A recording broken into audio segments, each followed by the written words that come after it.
Pokemon Black and White was a soft reboot for the Pokemon franchise, and did a first for the franchise, which was only using Pokemon that originated in that generation. So for your entire run of these games, you could only use Pokemon from Unova, 156 to be exact, which was the most amount of new Pokemon ever. So coming up with new Pokemon was definitely a task, but despite that, Pokemon was able to do a cool thing, which was to base certain Pokemon on Pokemon from Kanto, the very first generation of Pokemon. So in the wide range of Kantonian Pokemon, they have a grand majority of counterparts that originate from Unova.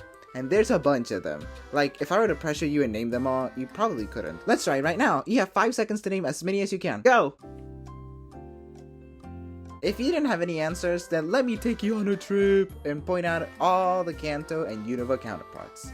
For starters, the initial bug Pokemon. In Kanto, you have the Caterpie and Weedle line, Pokemon you can encounter in the first routes, but primarily in the very first forests of the region. The Unovan counterparts are the Sewaddle and Venipede line.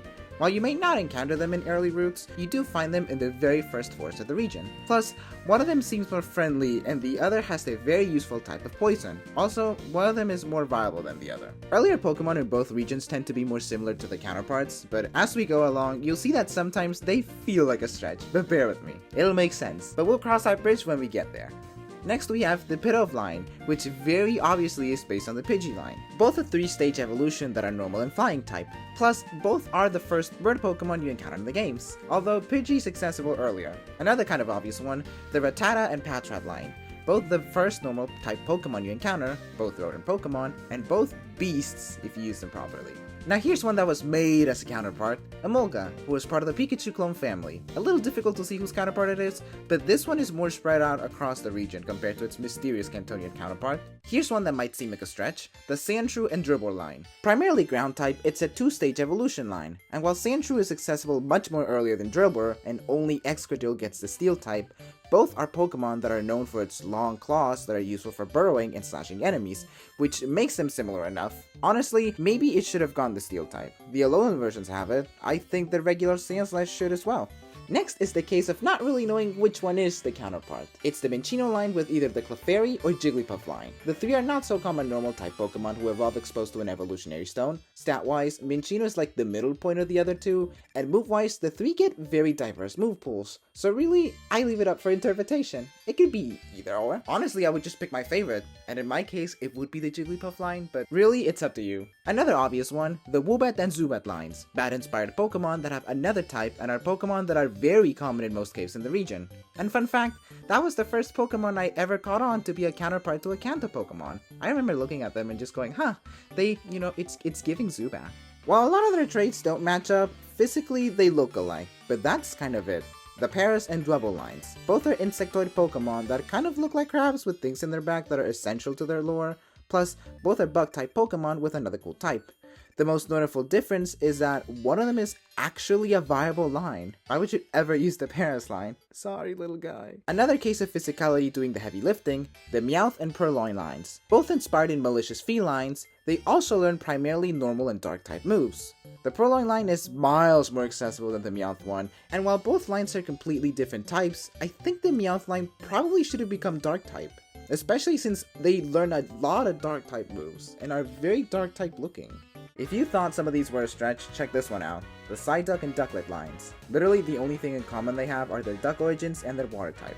However, in my defense, the Psyduck line should have 100% gotten the Psychic type. They already learned a lot of Psychic moves anyway, just make it a reality Pokemon! Next is the Poliwag and Timpo line, a very obvious one, a Tadpole originated water type 3-stage evolution line that acquires a typing as they evolve. It's really interesting to see how both start pretty obviously as tadpoles, but evolve into very different looking Pokemon. And that's the thing, there's nothing wrong with all these Pokemon being counterparts. If anything, it's more impressive that all of them have very similar concepts, yet their functions and looks are very different. Kudos to the Pokemon Company.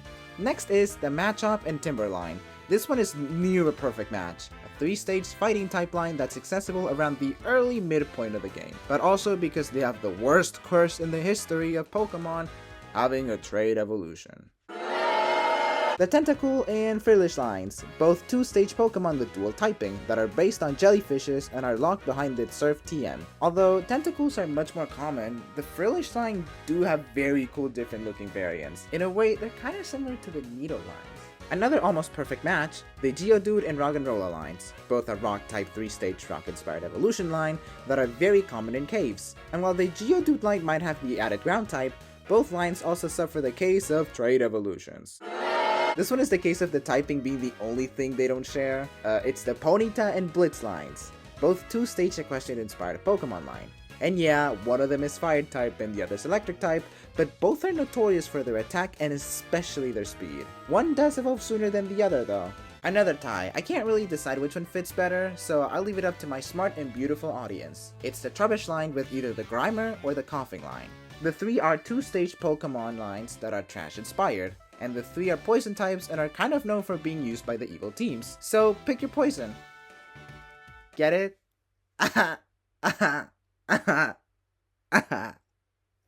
This one is scary accurate, to the point that they're considered to be part of the same evolution line in distant time periods. The Drowsy and Muna lines. Let alone the Psychic type, but their lines are notorious for their connections with dreams and eating them. And like, yeah, one line requires an evolutionary stone to evolve, but it's impressive how these two lines have very similar concepts, yet look scarily different and have different uses. Like, my god. Alright, for this one, I'm not even gonna compare them with anything, because they share 0 qualities, but it's just the simple concept that makes them so similar. It's the Fungus and Voltorb line, which simply are counterparts just for looking like Pokeballs to prank people. Which kinda raises the question, would you rather be surprised by a Fungus or a Voltorb?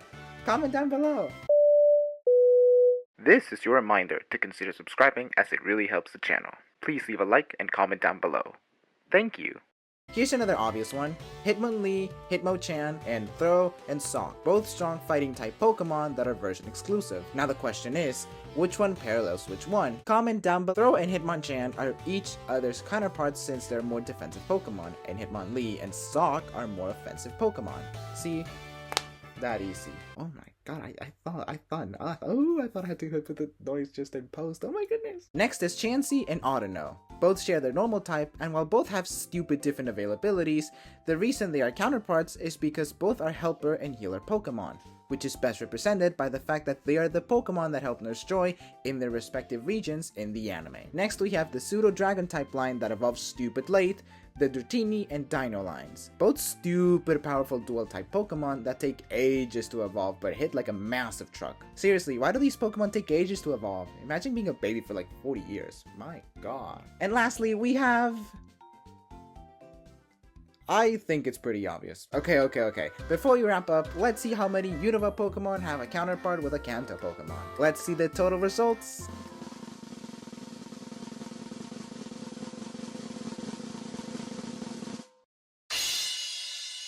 50 Pokemon? Nice! Almost a third of the Unovan Pokedex has a counterpart with a Kanto Pokemon, and that is without counting the really big stretches other Pokemon have. Like, I don't think the Litwick line are similar to the Ghastly line, but that is all up to you. Which Unova Pokemon do you think are or aren't counterparts to Kanto Pokemon? Tell me in the comments below. Thank you so much for watching. Please leave a like and comment down below, and perhaps watch my other videos. They're also kind of cool if you made it this far. See you in the next one. Bye!